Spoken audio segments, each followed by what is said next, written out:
melted the soap. Now we're going to add some cappuccino mica, and we're going to add some activated charcoal. And you're just going for the consistency of an Oreo cookie again. Once you have it all in there, just go ahead and mix it up.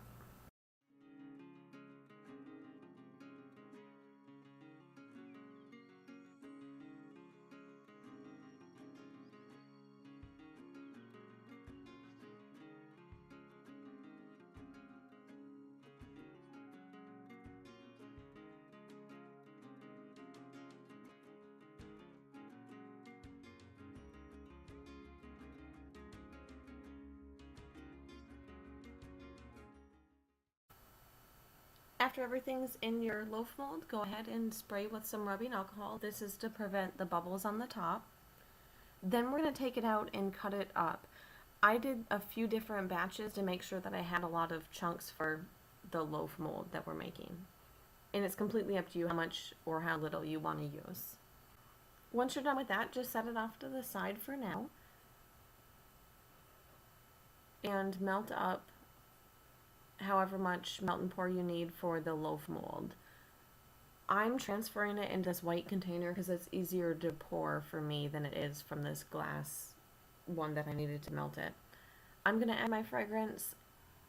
I did not use a chocolate or an Oreo scent in this one. Personally, I find it kind of weird washing with the chocolate smell, but that part is completely up to you.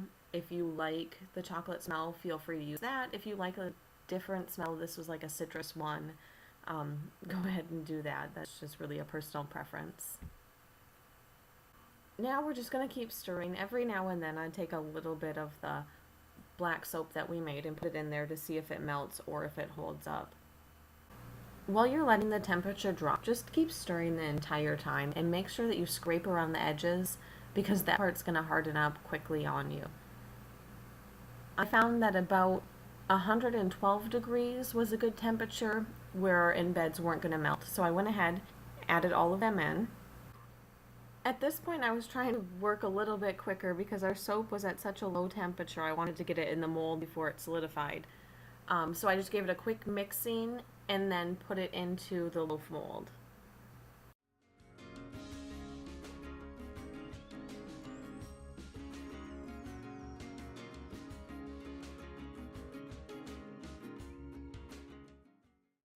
So I didn't make quite enough soap here, so I went ahead, just mixed up a little bit more and put that on the top to make sure our mold was full enough.